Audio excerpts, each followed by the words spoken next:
Hello and welcome to another episode of the Anybrain podcast. My name is Ricardo, and with me, as always, is Anvu. Our guest today is Pedro Honório da Silva. Pedro works as the Chief Technology Officer at VML&R, part of VML, a company that provides advertising services. In his day-to-day, Pedro focuses on leveraging innovative technology solutions to drive his clients' success while fostering a culture of excellence within their tech teams.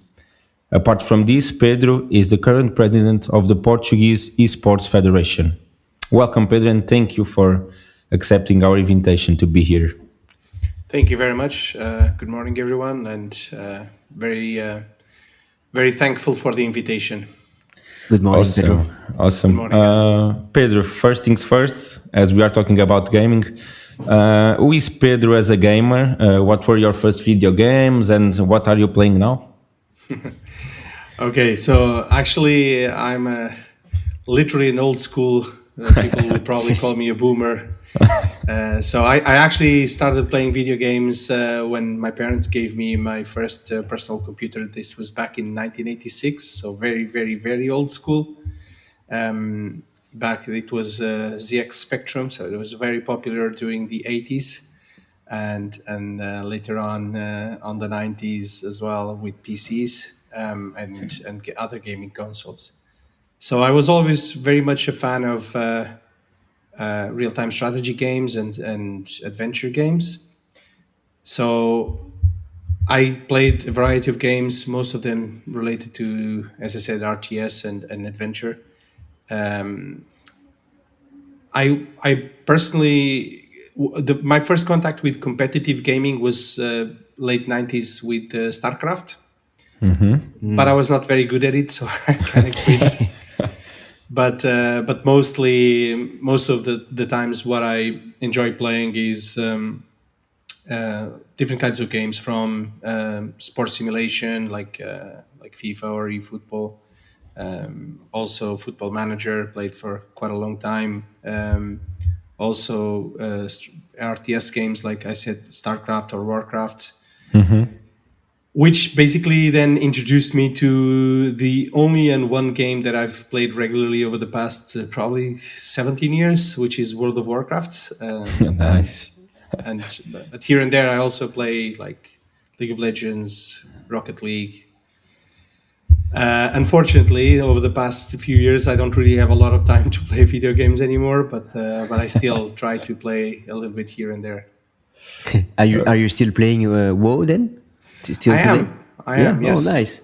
Yeah, playing World of Warcraft in a semi-casual guild. So we raid kind of like 3 nights every week. Okay. Yeah, still a good time. I heard the last expansion was nice and yeah, still alive, the game. It is, yeah. What drives me, and I guess most of the people who play with me, to come back is the friendships that we've been generating online over the past few years. Like a few people that play with me, WoW, in this moment. I've been playing with them since 2009. So okay, 15-year-old friendships. Nice. Awesome. Pedro, I want to jump back in to the Portuguese Esports Federation because it's a topic that I really want to dig in. I wanted to ask you first about your journey of become president of this organization. What inspired you to pursue this leadership role, or you didn't have the pursue in mind for the leadership role? What happened here? That's a good question. So I'm actually a very low ego person, so I don't really have appetite for roles with a lot of visibility. Okay. Although I don't mind doing it because I'm a person that is usually focused on outcomes and achieving results, and I'll do whatever is in my power to achieve those results, both professionally and on my private life as well. So this, like the project with the Portuguese Sports Federation started a few years ago, so more or less around 2018. when I was owner of a company that was running marketing activities, and some esports tournaments were as part of those marketing activities. And we did some events in Portugal. And at the time, I was invited by Tiago Fernandes, who is now vice president of the Esports Federation, to join them in the project of the Portuguese Esports Federation. So at the time, I was invited to be part of, I would say, like the management board. And I accepted.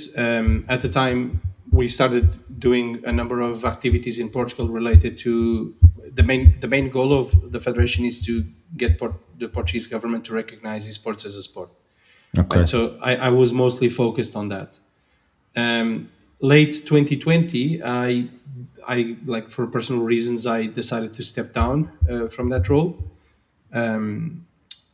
which was also a little bit after COVID started. So it was a complex moment for a lot of people. And then I wasn't connected to anything related to esports for a number of years. And then last year, the federation was undergoing a little bit of a slow mode so there was an emptiness in terms of management board. So some of the people that were in the management board were also no longer available for professional reasons to keep steering the project. So Tiago invited me to come back, and we basically created what I believe to be a good project with good people.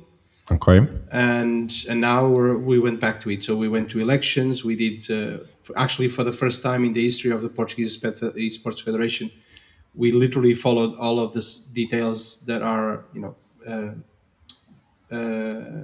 in the statutes of the federation. We presented a list. We asked for a general assembly for elections. We presented a list. We found people who signed off on the list, so signatures to support the list. We went in and we won the elections. Awesome. And now we're basically invested in pursuing this goal of creating sustainable ecosystems for electronic sports in Portugal. Yep, that's what I wanted to ask you. It's what initiatives does the Portuguese Esports Federation focus on? You already told us that the main goal is for the Portuguese government to recognize esports as it's not real sport because it is, but as a sport. What initiatives do you guys do to accomplish that goal, or other goals that you have? Okay, so the actual main goal of the federation is to ensure that there's a competitive ecosystem in the country, just like the federations of all other traditional sports. If you like, we always refer to traditional sports as like football or basketball, and electronic sports to what we call esports, obviously. So we do strongly believe that electronic sports should be considered a sport. There's this very old and most likely outdated debate whether or not it is a sport because of the physical activity or lack thereof, and also the fact that you use an interface to actually practice the sport or to be an athlete. So there's people against and for the argument.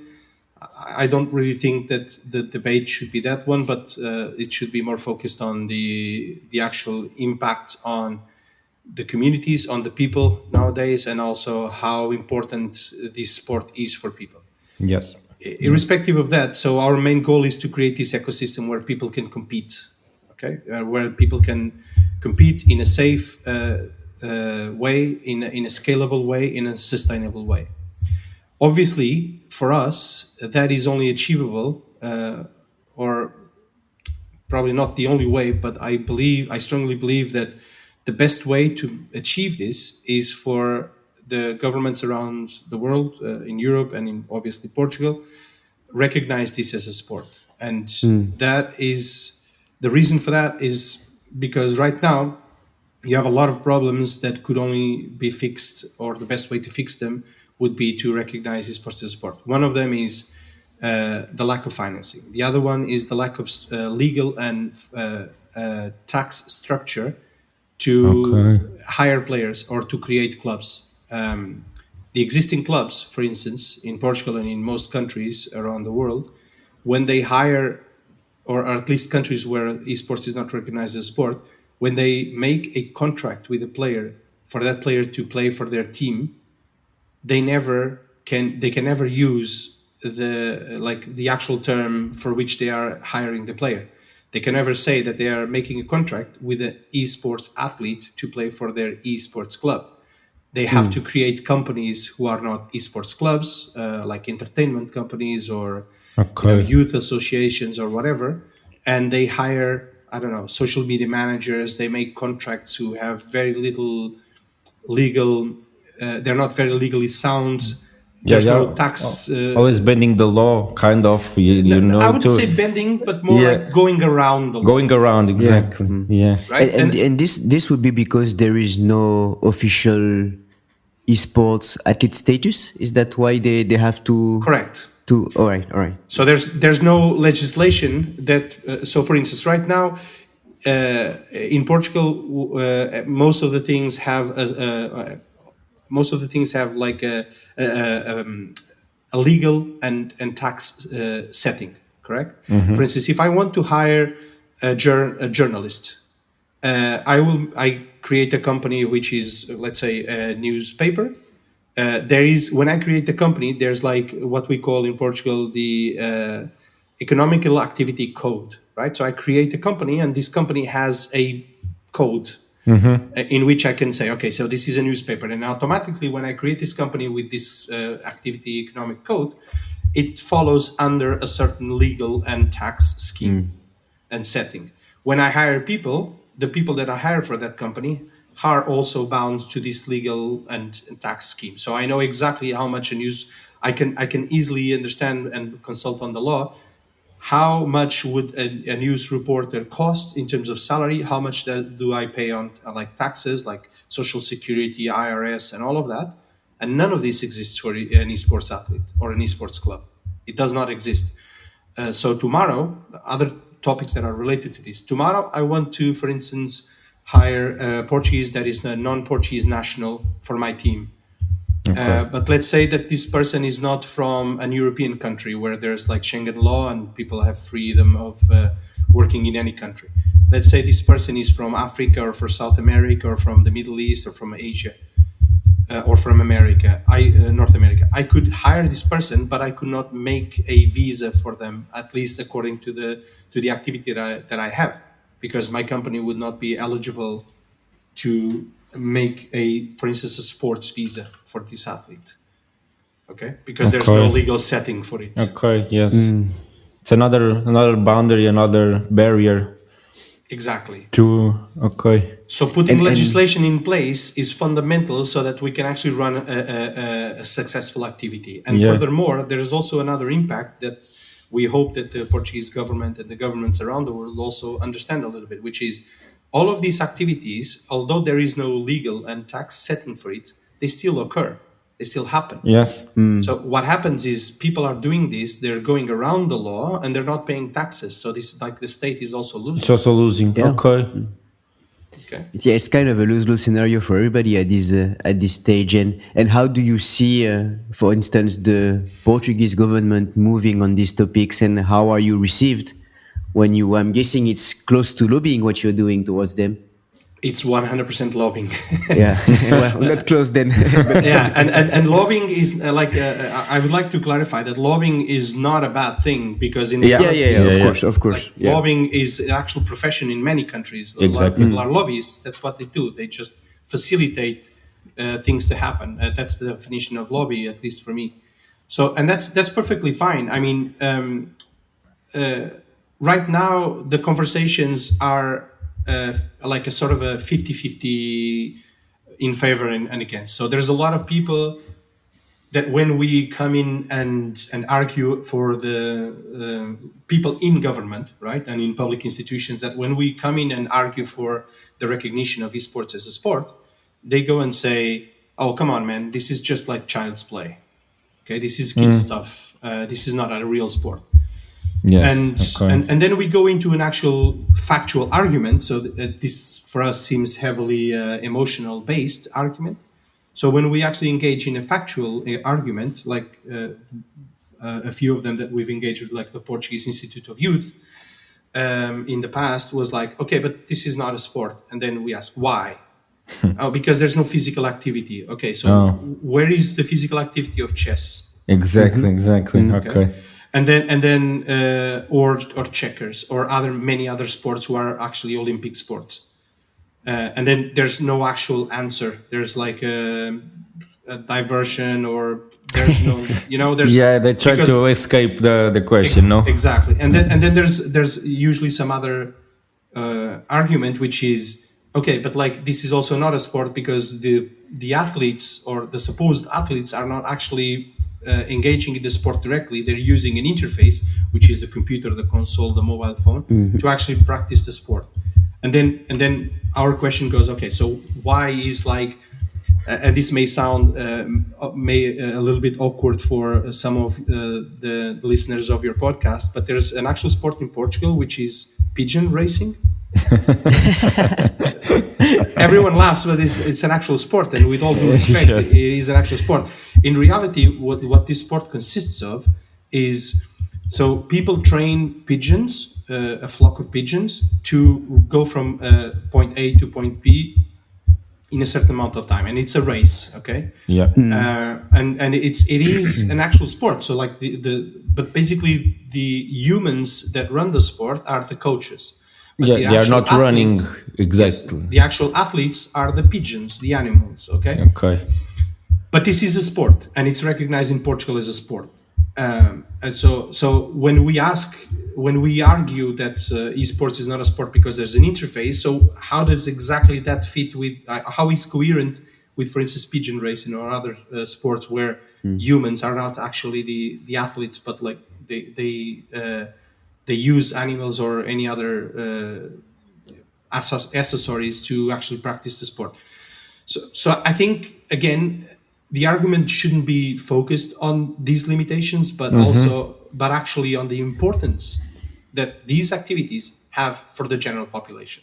Yeah, and that was about to be my question actually. Like, are they aware of what gaming actually is? Because if they answer something like gaming is for children, for instance, that's already one sentence that shows that they are not aware of the demographics behind gaming. The demographics, the community that gaming generates, because I also think that sports is a little bit about community and the sense of creating something on a population that drives forward. And gaming is a lot about that, I think.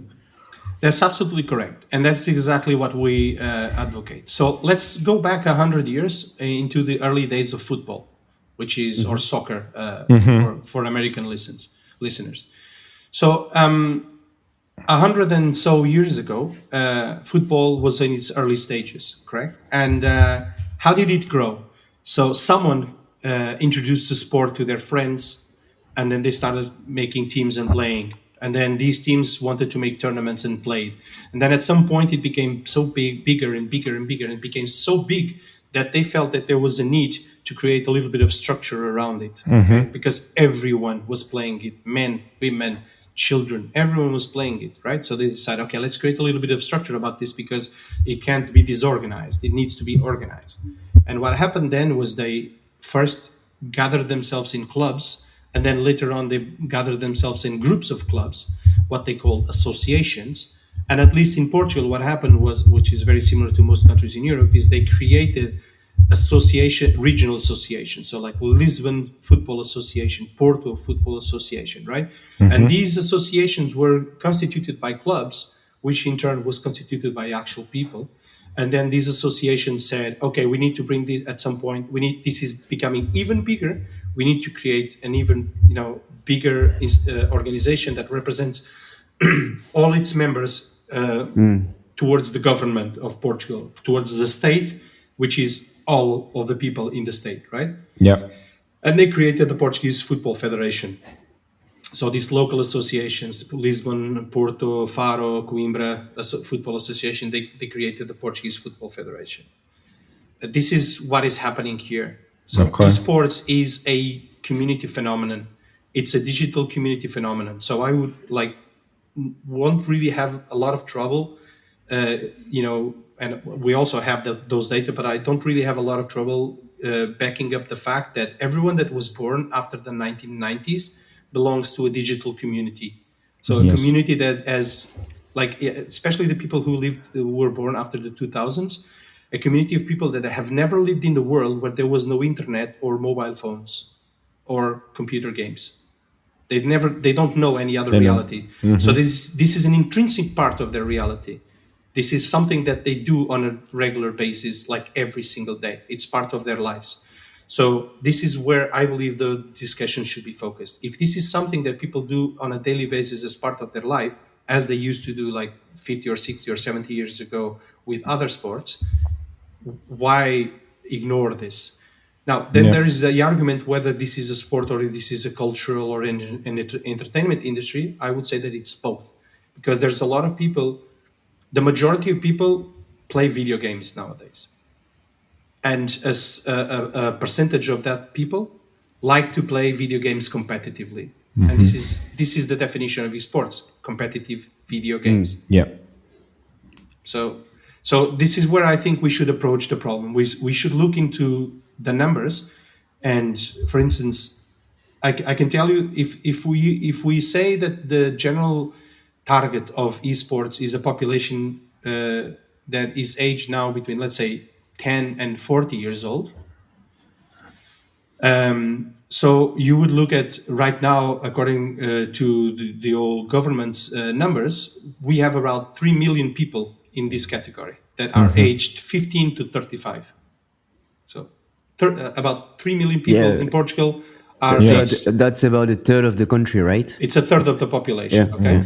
So, and these are obviously men and women. So if you assume that only half of that people, which is wishful thinking in reality, because we expect it to be more, but let's just say that half of these 3 million people enjoy playing video games on a daily basis. So you're already talking about 1.5 million of the population. And from this 1.5 million of them, around 1 million are actually voters, people with the ability to vote. Okay, because they're 18 plus. So you pick up these 1.5 million people, and let's say, according to the statistics that we see in Spain, in other countries in Europe, in Asia, etc., on average, about 20 to 30% of these people of the people who play video games, like to play competitively in one form or another. So you're actually talking that in potential, you have about 300,000 people in Portugal who would like to compete in different video games. Okay. I don't really think that there's any other sport in Portugal that moves 300,000 people. Not even football. Oh, yeah. I was about to ask. I would think that maybe football was higher than that, but you're saying that it's actually lower. I don't think we have 300,000 people playing football on a daily basis in Portugal. Yeah, makes sense. Yeah.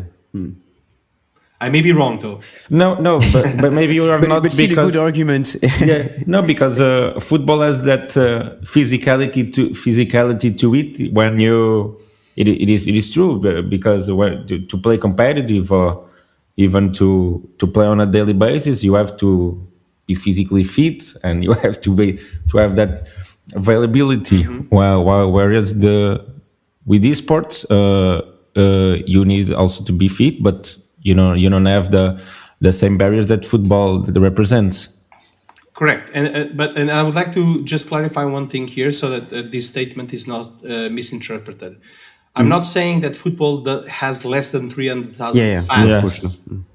Okay, it's like fans, if we talk about fans and supporters, of course, obviously football is like probably half of the Portuguese population is, or even more, are absolutely fans of football, and they're going to the stadium or they watch football on television. They, spend money in sports betting, in football sports betting. So there's a huge economy, probably one of the biggest economies in sports in Portugal, and definitely in the world, is related to football or other sports. So that's not the argument. The argument is actual players, Active players. players who on a daily basis or even on a regular basis, like 2-3 times a week, they go out of their houses or their jobs and go to a football club in their neighborhood or elsewhere and play football on a regular basis, like 2-3-4 times a week. Yeah. I really don't think there's 300,000 people doing this in Portugal right now. It would be hard. No, makes a lot of sense. And as Ricardo said, it's also a question of access. Even though I go to Portugal regularly and I see football fields everywhere, it's still easier to play from your bedroom on a computer than go gather with some friends and have a game. So I'm guessing that's also because of that. But we cannot obviously deny the impact of video games on the younger generations, but also, as you said, on the generation that grew up with gaming, kind of, people around that table, for instance. And this is basically why I said that our conversations with the government right now are like 50-50, because what we have observed, and I mean no disrespect, but what we have observed is like people who are from older generations are a little bit are usually against the idea of recognizing esports as a sport, and people from younger generations are generally in favor, or at least they start a little bit with questioning, but then when we talk about it and we explain and we see the impact of those, they understand it and they say, I have never thought about this actually makes sense. So how can we work together? Unfortunately, we're seeing more and more of that in the last couple of years. Since the current board of management has won the elections and started working on the Portuguese Esports Federation, I am actually happy to see that most of the conversations I'm having, most of them are more of this later example. People saying, this makes sense. This is an undeniable movement. How can we be part of it in a way that also makes sense for us? At least they are open to hear what you guys have to say. Is that correct? That's correct. Okay, awesome.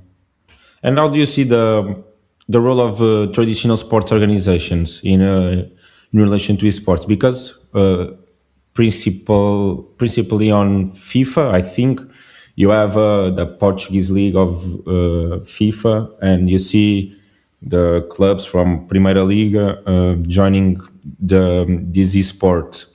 But apart from this, not only wanting to participate in one of the biggest games, how do you see that the role that they can have in accepting esports as a sport? Well, I've actually been doing a lot of work in what we always call the convergence between traditional sports and electronic sports. I've actually been in several conferences and spoke about this in multiple places in the US and in Europe, and I still, since 2017, I still have the same opinion, which is I think football clubs or traditional sports clubs are fundamental in this ecosystem because they already have the structure. Okay. And furthermore, so they already have the ability to gather people around them. So it's a matter of traditional sports clubs recognizing the importance of renovating their fan base by providing them with an offering that is more aligned to what they're currently want. One of the things that I've said multiple times as an example on these situations where I've spoken about this publicly is, any people really just need to do an exercise of looking around themselves, not even on a professional level, but on a personal level, and see like anyone that is currently running a football club or a basketball club or any other sports club. Just look around and see the teenagers in your family. Ask yourself, how much time are they spending doing the sport that your club promotes, and how much time are they actually spending in playing video games. And you will easily see that the difference is astounding. It's like really overwhelming. Most of the people that I know, like we can ask this question around. Like I used to have a season ticket in when I was living in Portugal. I had a season ticket in the club that I supported back at the time. And I went every year to the stadium. So I've watched most of the matches that the club did, football matches that the club did for the Portuguese League. And I had season tickets for me, my wife, and my children. So I had like 4 season tickets. And we always went there, like the wife and kids, not so much, but I always had friends to go with. And the reality is that if I ask my children who are the members of the club, who plays in the club, who is even the president of the club, they don't know. Okay. If I ask them if they are willing to watch a football match for 90 minutes, they will most likely say no. And if you ask around, if you look at your cousins, your friends, your teenage friends and cousins and nephews and whatever, they're probably not engaged with sports at all, or very little percentage of them have an interest in watching football or basketball or other sports.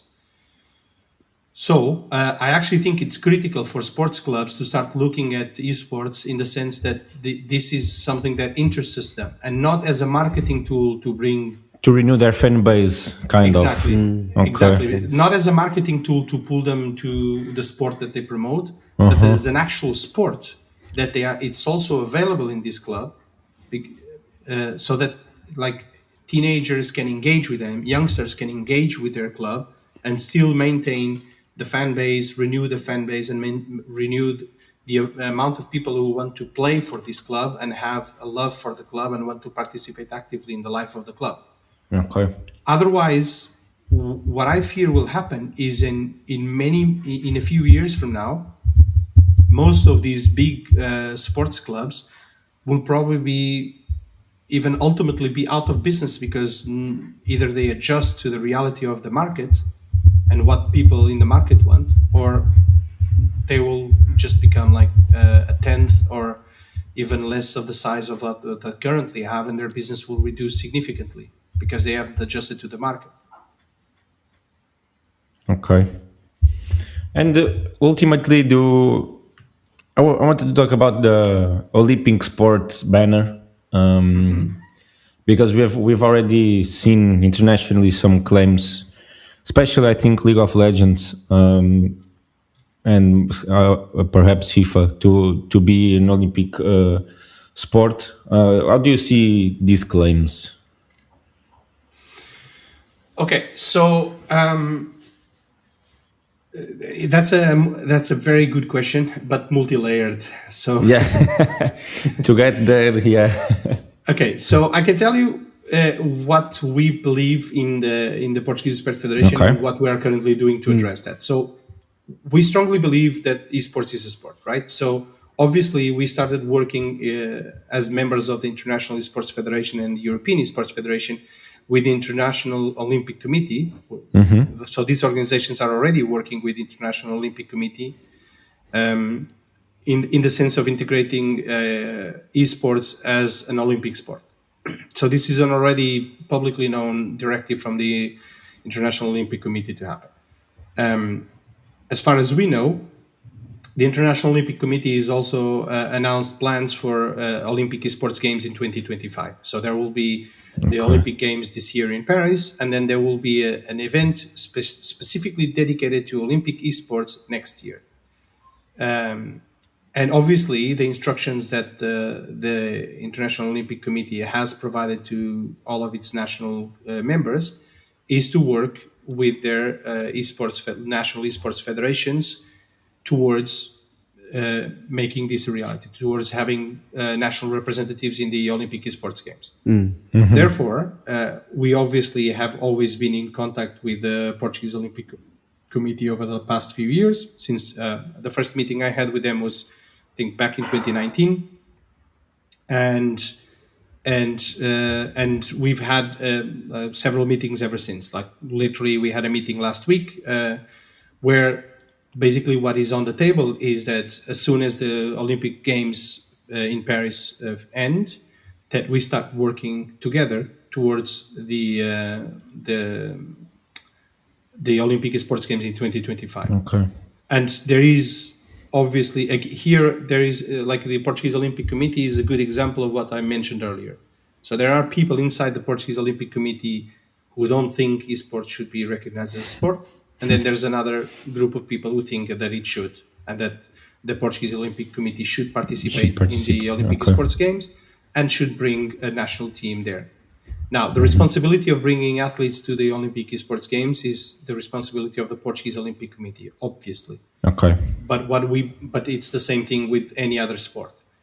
But just like any other sport, what happens is the Portuguese Olympic Committee works together with, let's say, basketball or handball or canoeing Portuguese Federation, and brings athletes to the Olympic Games. And this is what we expect happens with us as well, and what we have been talking with the Portuguese Olympic Committee. Now, with regards to the publishers, if we look closely at the landscape of publishers, first, obviously, there can be no like esports competitions without the publisher. This is like a given fact. And I don't really think that the publishers should be against the movement of making esports like recognized as a sport. I think they have way more to gain. Of course, it's in their advantage. Than the other way around. However, there are a few publishers who have a different opinion, which we respect. And I'm not 100% sure why they have a different opinion. But it seems to me, from what I've been able to gather, that it's related to a matter of control, right? Of control over, especially the revenue of the esports circuits. Obviously, when you have legislation that says that esports or competitions of video games is an entertainment activity, you're subject to a certain legal framing.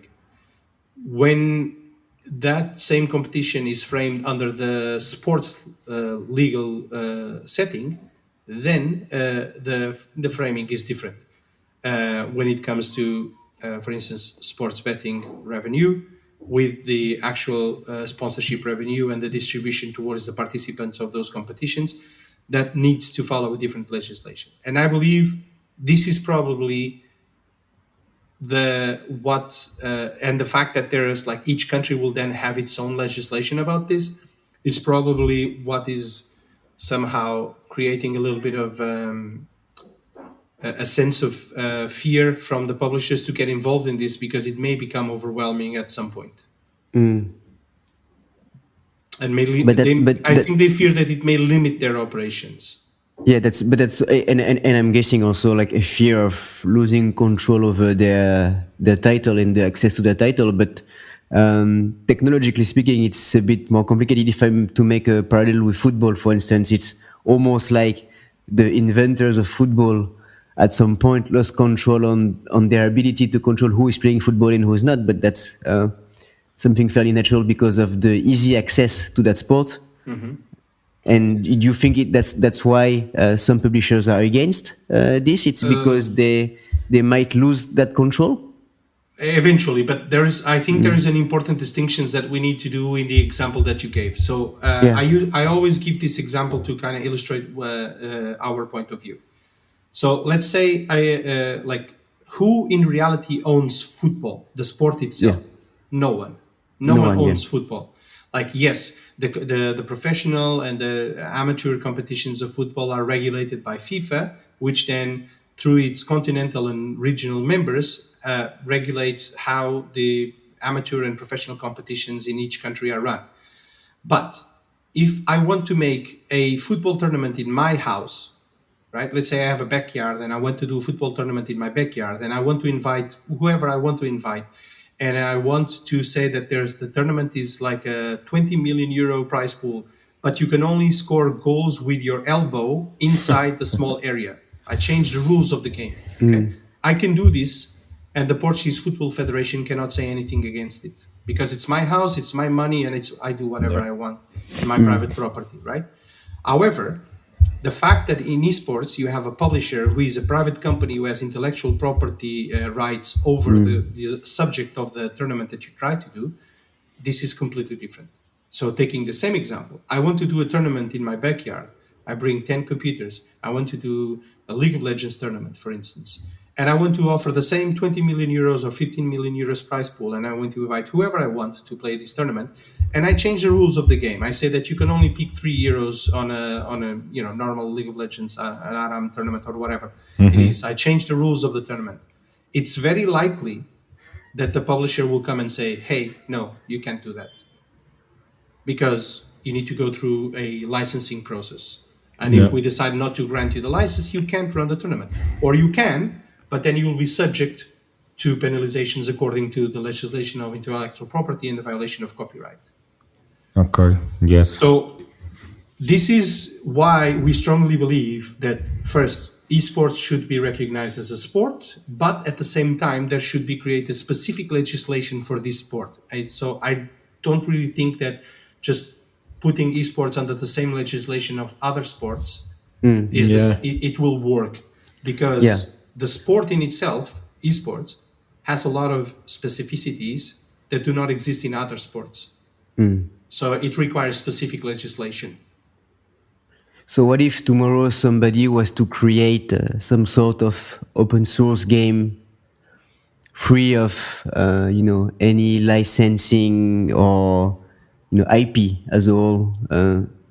That could also solve some of these issues, right? Like a game that everybody could access and launch a server very easily. And the example we gave about you organizing a football tournament in your backyard is a quite similar one.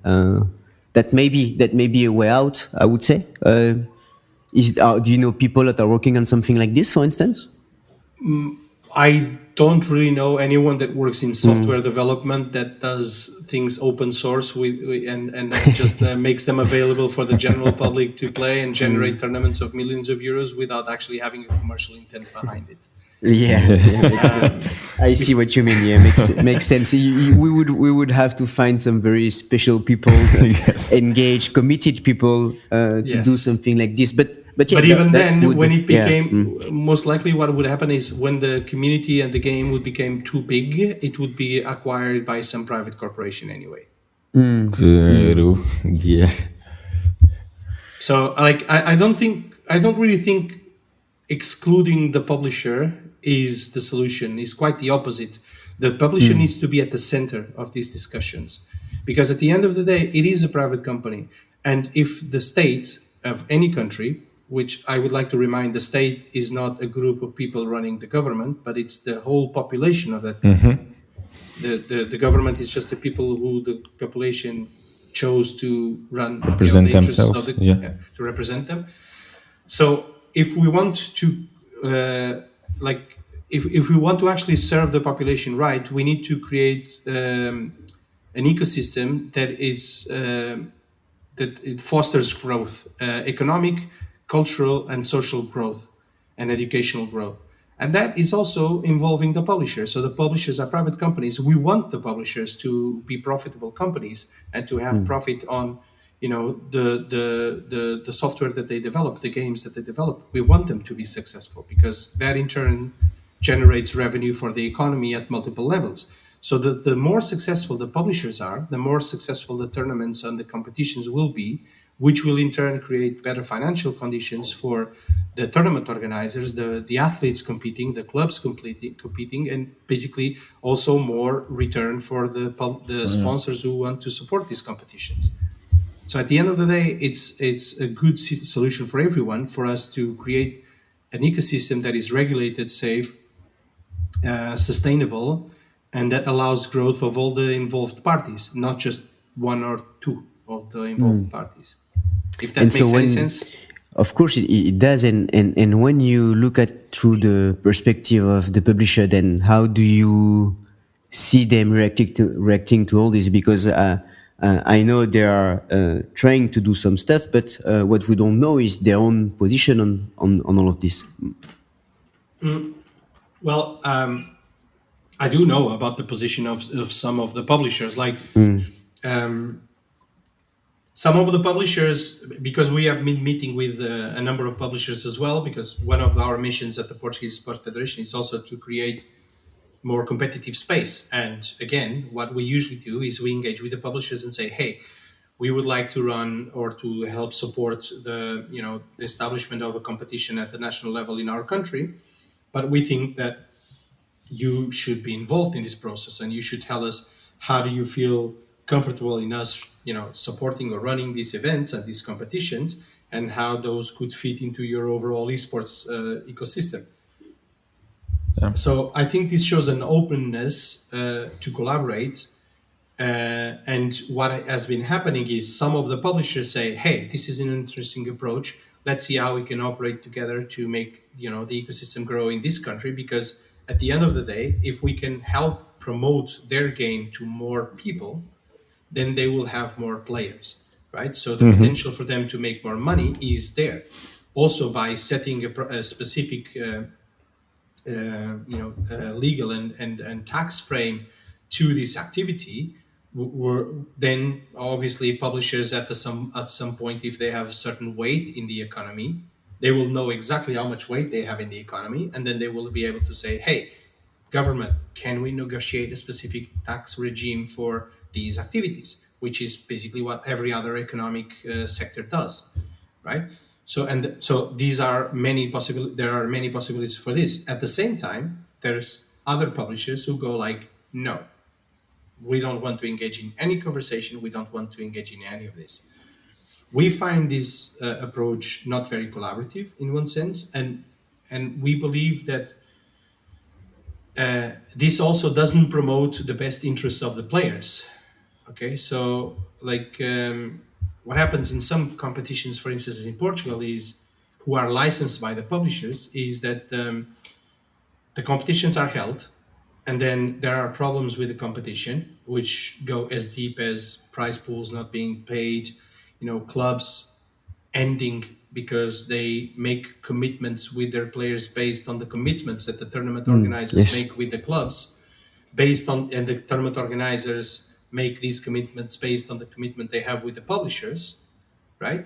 And then if one of these pieces fail, whether it's from the publisher or the tournament organizer or whatever, then the players don't get paid, the clubs don't get paid, they can't pay to the players, and then sometimes they get into debt, and then sometimes they need to close doors because they cannot run an activity, and then the competition does not have clubs, and then the publisher does nothing about it, or at least publicly it's not known what the publisher is doing to fix this situation.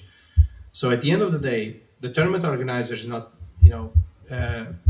becoming more viable and running a successful business. The clubs are not becoming more viable and running a successful club organization, and the players don't have a competitive space to play in. How can we fix this? Well, we can fix this by, again, as I said, bringing the publisher at the center of the conversation and engaging with the government, saying, hey, how can we make this viable for everyone? Sitting on the table and talking about this is, in our opinion, in our humble opinion, the best way to fix this problem. Making it look like it doesn't exist does not fix the problem. Of course. What I'm getting is, Pedro, you will be, when you in a distant future go out of these conversations, you will have also a training in diplomatic relations. Potentially, I'm not a diplomat, but yes. But my experience in working in software development in IT over the past 25 years has actually granted me with a lot of tools. Okay. To basically be able to sit down and discuss and do discovery. This is something that we do a lot in technology, is do discovery. Okay, what is the problem? What is the impact of the problem? Okay. What happens if we don't fix the problem? Okay, so now that we know everything about the problem, what is the solution or the proposed solution? So let's sit down. So I've been working for the past 20 so years in very collaborative environments where we sit down, we respect everyone's opinions, everyone's ideas, and then we try to find a common solution. So we're focused, like I said at the start of this conversation, usually working in technology teams, is focused on outcomes. Okay, so how do I go from A to B? What do I need to do? So it's like this is kind of a little bit off the conversation, but one good example would be like something that I do on a daily basis or regularly while managing software development teams is, okay, one, it's a very different thing that I ask you guys. Okay, my goal, I need to get to the other side of the river. This is one question. Another question is saying, hey, Ricardo and Hanvu, I want you to build me a bridge to get to the other side of the river. It's a completely different mindset. Yeah. Okay, because in one way, I'm actually asking you to be creative and empowering you to find a solution. How do we get to the other side of the river? And you can actually come with multiple solutions. You can say, let's build a bridge, let's build a boat, let's actually build a plane. You can come with, do we actually need to get to the other side of the river? Why don't we just get like mobile phones to talk to the other guys on the other side? So there's multiple solutions. By telling you, build me a boat to get to the other side, I'm conditioning your creativity and I'm conditioning the solution. Might not actually be the best solution. So in technology, we're usually focused on the outcome. How do we get to the other side? And actually, do we need to get to the other side? So this is a good example of what is our stance in the Portuguese Esports Federation is we're focusing on the outcome. Okay, we believe the outcome should be esports should be recognized as a sport. And why? Because of these reasons. How do we get there? And then let's sit down and talk about getting there. It's probably not the best usage of time to sit here and talk about why should we get there, or like getting there is not the solution. Although we may need to have this conversation prior to having the conversation of how do we get there, and that's fine as long as we have those conversations. Okay. Does that make any sense? Yeah. It does actually. It makes a lot of sense. Yeah. and so hopefully, I mean, how do you see things going from where you started in 2018 to now? I'm guessing it's slowly but surely going in the right direction, and because of that outcome strategy. Yeah. So I think it's going in the right direction. For instance, right now we're having general elections in Portugal for the government, and one of the parties has added to their national program for government to actually recognize esports as a sport. Now, whether this party will have the ability to influence the future government or not remains to be seen. So the Portuguese population will talk about this in the elections on the 10th of March, so in a couple of weeks. But we will see. But we remain at the disposal of whoever will be the new government to sit down and talk about this. We're obviously eagerly expecting the elections result. And then after that, we will obviously engage in lobbying in activities to talk with the new Secretary of State for Sports, the new President of the Portuguese Institute of Youth and Sport, and obviously with continuing our conversations with the Olympic Committee. At the same time, we are also talking with other traditional sports federations like the Portuguese Football League, the Portuguese Federation of how would say like automobile and karting, so like the dependency of the Federal International of Automobiles. Also the Portuguese Federation of Basketball. So we're talking with all of these federations of traditional sports because we want to collaborate with them. Like similarly to what happens with other countries in Europe, we believe that yes, there should be a esports federation that is obviously responsible to like determine national champions and national selections or teams for international tournaments for any given sport. But again, there's a specificity in esports that we also cannot ignore, which is a lot of our esports or games that theoretically should be under the umbrella of the Esports Federation are sports simulation sports, video games, right? So there is an argument to be made whether it should fall under the umbrella of the Portuguese Sports Federation or the Portuguese Traditional Sports Federation, like let's say the Portuguese Football Federation. Our position is very clear. It should be neither. It should be like what happens in other countries in Europe, the Portuguese Football Federation in this example, and the Portuguese Esports Federation working together because they bring the expertise in football. Yeah. We bring the expertise in esports. Let's get those two expertises together and produce the best possible competitions of virtual football in Portugal. And then these competitions will then be the competitions that give the title of national champion. And from those competitions, we will be able to choose the best people to represent the national team. Working together, again, like collaboratively, like having antagonic positions of, no, esports runs this, no, football runs this. I don't think it drives the best possible outcome. Again, like the best possible outcome is always a collaborative one, one that comes through a collaborative effort. Okay. Awesome, Pedro. Thank you so much for your insights. It was a pleasure. It was great. It was really, really, really great. Yeah. And all the best to your work. Yeah. And we obviously wish you to be successful with the Portuguese Federation, but I'm guessing also with the generation that are coming, your job hopefully should be a bit easier to convince people. Exactly. That's what we are observing right now. We're looking into, I think a great part of the fact of the reason why the conversations have become easier over the past 3 to 4 years is because like a lot of the people from younger generations are taking over, the responsibility spots. And again, as I said, no disrespect for people from older generations. I'm also one of those as well. I'm 47 years old, so I'm perfectly aligned with the older generations as well. But I really do think that the fact that younger people who are more sensible to the topics and the needs of these younger generations does effectively help with unblocking situations that up to like 5 years ago were completely blocked. So hopefully good times ahead. Yeah, exactly. Yeah. Yeah, there will be, of course. Great stuff. It has to be. Thank you very much for having me. Okay, Pedro. Thank you so much. Thank you so much for your time, Pedro. And until next time. Thank you. Bye-bye. Bye-bye.